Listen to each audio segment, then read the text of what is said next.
Facebook অনলাইনে এই রামিসার দর্শনকারী Fahima দর্শনকারীর court খাসাইরে কিন্তু দর্শনকারী তারা নিজের মুখেও স্বীকার এবং কোর্টও তাদের ফাঁসি রায় কার্যকর হয়েছে, কিন্তু এখনও ফাঁসি বাস্তবায়ন করা হয় না কেন, কারণ কি?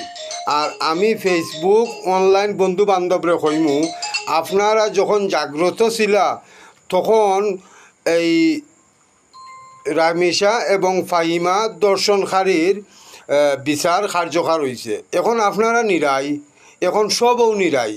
দয়া করে আপনারা আবার জাগ্রত উকা আর এই দর্শনকারীর ফাঁসিটা ঘোষণা করা হোক। আমরা চাই যে শিশু নারী দর্শনকারীর ফাঁসি 72 ঘন্টার ভিতরে হইতো। এখন দেখা যায় মাস যায় ফাঁসি হয় না। তাহলে দেখা গেল যারা দর্শন করবে এরা এই কিছুদিন পরে মুক্তি পাবে।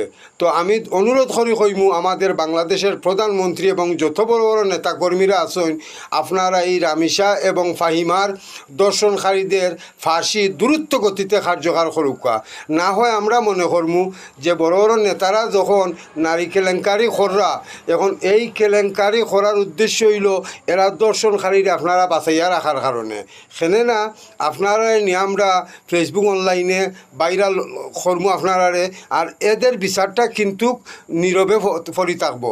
তো দয়া করে আমি বাংলাদেশের প্রধানমন্ত্রী তারেকুর রহমান সাহেবরে কইরাম, তোমার নিজের মুখে বলছো তুমি ফাঁসি দিবাই, তাহলে তুমি প্রমাণ করো ফাঁসি দিয়া যে শিশু নারী দর্শনকারীদের ফাঁসি বাংলার জমিনে হয় এবং হবে।